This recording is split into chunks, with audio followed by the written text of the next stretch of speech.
Home collection अगर आपको करना है, सीमेन एनालिसिस का अगर होम कलेक्शन करना है, इसके लिए क्या प्रिकॉशंस लेना जरूरी है?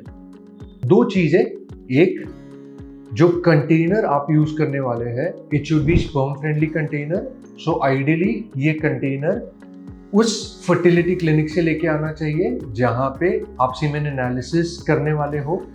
बिकॉज अगर नॉन स्पर्म फ्रेंडली कंटेनर लिया जाए तो that will cause sperm damage, इससे स्पर्म लॉस हो जाएगा और आपका फॉल्सली रॉन्ग रिपोर्ट आएगा।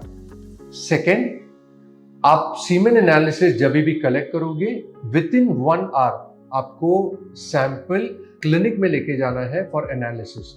आपको लगेगा कि क्यों ऐसा चीज है कि within 1 hour sample clinic में लेके जाना चाहिए।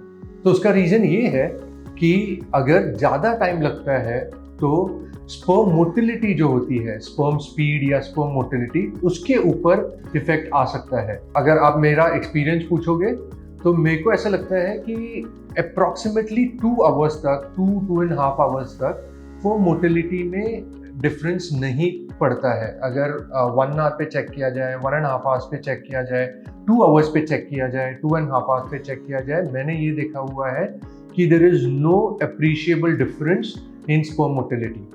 एंड थर्ड, जब आप सीमेन सैंपल होम कलेक्शन के बाद हॉस्पिटल या क्लिनिक में लेके आओगे तो keep it at room temperature जब आप सीमेन सैंपल लेके आओगे। So what are the 3 precautions that you need to take? 1, it should be collected in a sperm-friendly container. Second, you should get the semen sample within 1 hour of collection, ideally.